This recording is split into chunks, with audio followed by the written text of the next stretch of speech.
آپسی لڑائیاں جو ہیں وہ ٹاک شوز کا موضوع تھیں. پاکستان تحریک انصاف سے ایک ہی شو میں دو دو گیسٹ بیٹھے ہوتے تھے, ایک گروپ کا ایک دوسرے گروپ کا, اور ایک دوسرے کے اوپر لفظی حملے کر رہے ہوتے تھے. ذرائع کے ساتھ خبریں آ رہی ہوتی تھیں کہ علیمہ خان صاحبہ نے فلاں کر دیا, فلاں فلاں پر برہم ہو گیا, اس نے یہ کر دیا. یہ اس قسم کی خبریں جو ہیں وہ چل رہی تھی. تو تحریک انصاف آلریڈی جو ہے جو ان کی جیل سے باہر لیڈرشپ ہے, سیکنڈ ٹیئر لیڈرشپ, وہ آلریڈی جو ہے وہ یونائٹڈ نظر آتی ہے. اب اس سارے ماحول میں جو کچھ کرنا شروع کیا ہے سہیل آفریدی نے, آج کا دن گزر گیا, ہفتے کا دن بڑا اہم ہوگا. امن جرگہ سے کس قسم کا پیغام سامنے آتا ہے, اور پھر اتوار کے دن کرک سے جو ہے وہ کس قسم کا مومنٹم بنتا ہے. ان 3 دن کے اختتام کے اوپر فیصلہ جو ہے وہ تقریباً ہو جائے گا کہ جس قسم کی میسیجنگ ہوئی ہے, کیا سہیل آفریدی اس قسم کا دباؤ بنانے میں کامیاب ہو گئے ہیں کہ اسلام آباد کا ہائی کورٹ کا وہ فیصلہ جو کہ اب تحریری طور پر سامنے جو ہے وہ آ جائے گا اس وقت تک. اور منگل کے دن اڈیالہ جیل حکام جو ہیں وہ سہیل آفریدی کی, پاکستان تحریک انصاف کے لوگوں کی عمران خان سے ملاقات کرواتے ہیں یا نہیں, اور وہ ملاقات نہ ہونے کی صورت میں پھر آپ کو یہ جلسے روزانہ کی بنیادوں پر, ظاہر ہے کہ جب حکومت قائم نہیں ہوئی, وزراء نہیں بنے, کابینہ اجلاس نہیں ہو رہا, بہت ساری وفاق کے ساتھ جو میٹنگز ہیں اس میں شرکت کے لیے ٹریول کرنا ہوتا ہے وہ نہیں ہو رہا, تو پھر سہیل آفریدی کے پاس بھرپور قسم کا وقت بھی ہے, صوبے کے وسائل بھی ہیں, وہ آپ کو مختلف مقامات پر جلسے کرتے ہوئے نظر آ رہے ہوں گے. اور پھر وہ کیا کوئی آؤٹ آف دا باکس چیز لے کر آتے ہیں, یا پھر تحریک انصاف جو ہے وہ ایک لانگ مارچ لانے کی تیاری کرتی ہے, یہ سوال موجود ہے. اب جو ہے وہ ظاہر ہے کہ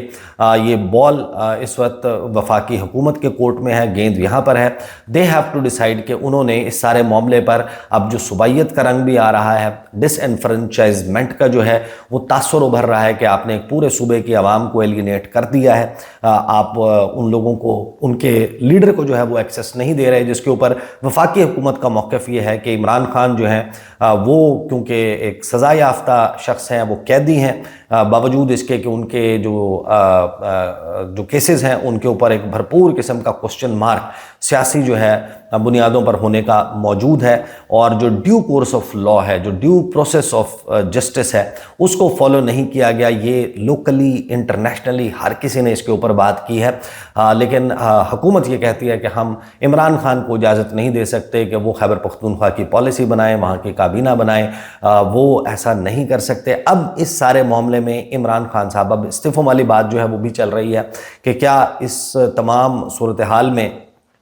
عمران خان یہ ڈیسائیڈ کر سکتے ہیں کہ وہ خیبر پختونخوا کی حکومت ختم کر دیں, وہاں پر اسمبلی تحلیل کر دیں, وہ وفاق میں نیشنل اسمبلی سے, سینٹ آف پاکستان سے استعفے دینے کا فیصلہ کریں, باقی صوبائی اسمبلیوں سے. تو یہ عین ممکن ہے, لیکن اس ممکن کے وقوع پذیر ہونے تک بہت سارے سٹیپس باقی ہیں. میری جب بھی بات ہوئی پاکستان تحریک انصاف کے بہت سارے لوگ جن کا ڈائریکٹلی یا انڈائریکٹلی عمران خان کے ساتھ رابطہ ہے, یا وہ ان کا جو بیسیکلی مائنڈ ہے, ان جو عمران خان کا ذہن بنتا ہے مختلف معاملات پر, اس کو بخوبی سمجھتے ہیں, وہ یہ کہتے ہیں کہ عمران خان جو ہے وہ اس تمام معاملے کو سٹیپ بائی سٹیپ جو ہے وہ کرنا چاہتے ہیں, اور جب تک ان کو یہ نہیں لگے گا کہ ماحول سازگار ہے اور استعفوں کے نتیجے میں حکومت جو ہے وہ ٹک نہیں پائے گی, وہ صورتحال سنبھال نہیں پائے گی, اور ایک بھرپور قسم کا ایسا احتجاج شروع ہوگا جو انکنٹرولیبل ہوگا, اس وقت تک عمران خان استعفوں کا فیصلہ نہیں کریں گے جس وقت تک ان کو اس بات کا یقین نہیں ہوتا. اس وقت تک مختلف سٹیپس جو ہیں وہ ضرور لیے جا سکتے ہیں کہ جیسے جو قائمہ کمیٹیاں ہیں ان سے استعفے دیے گئے, جس طریقے سے سینٹ کی قائمہ کمیٹیوں سے استعفے دیے گئے, وہ یہ ضرور کر سکتے ہیں کہ ایک سٹیپ میں کسی ایک اسمبلی سے جو ہے وہ استعفیٰ دے دیں, نیشنل اسمبلی سے استعفیٰ جو ہے وہ دے دیں. خیبر پختونخوا کی حکومت وہ انتہائی قدم ہے جس کے اوپر وہ فیصلہ بہت سوچ بچار کے ساتھ کریں گے, اور اگر انہوں نے یہ فیصلہ کیا, اس کا مطلب یہ ہے کہ عمران خان صاحب نے یہ ڈیسائیڈ کر لیا ہے کہ آر یا پار, ہم نہیں یا تم نہیں والا معاملہ, سیاسی طور پر بات کر رہا ہوں. وہ سٹیج جو ہے نہ وہ گزشتہ 2.25 سال میں بن سکی ہے اب تک, کہ جہاں پر عمران خان ظاہر ہے کہ جب سے جیل میں ہے اس قسم کی آل آؤٹ اسٹریٹجی پر وہ نہیں گئے, اور 8 فروری کے بعد سے جب سے تحریک انصاف اسمبلیوں میں موجود ہے اس وقت سے ابھی تک بھی عمران خان کو شاید ایک بھی موقع ایسا نہیں کہ جس پر انہیں لگا ہو کہ اب وہ وقت آ گیا کہ وہ انتہائی قدم اٹھائیں. اب دیکھتے ہیں کہ کل کا دن, ہفتے کا دن خیبر میں تحصیل باڑہ میں کیا ہوتا ہے، اور پھر کرک میں جو جلسہ ہے اس کے نتیجے میں پتہ چلے گا کہ اب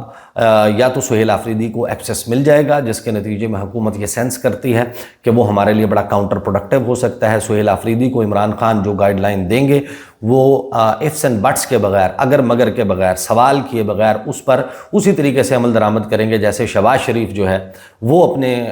پاس آنے والی جو ہدایات ہیں یا جو ان سے گزارش کی جاتی ہے، ریکویسٹ کی جاتی ہے، اس پر عمل درآمد کرتے ہیں۔ تو پھر جب اس طریقے سے پالیسی امپلیمنٹیشن ہو تو پھر عمران خان اس تمام پولیٹیکل سین کو جیل میں رہتے ہوئے بھرپور طریقے سے اس کو جو ہے وہ کنٹرول کر سکتے ہیں، جس کو حکومت اوائڈ کرنا چاہتی ہے۔ سچویشن کیسے تبدیل ہوتی ہے، آگے کیا ہوتا ہے، سائیڈ بائی سائیڈ کچھ اور سسٹم سے اب آوازیں اٹھنا شروع ہو گئی ہیں اس پر، اور کچھ انٹرنیشنل ڈیولپمنٹس ہو رہی ہیں بڑی اہم، آنے والی ویڈیوز میں بات کروں گا۔ اب تک کے لیے اتنا ہی، اجازت دیجیے، اللہ حافظ۔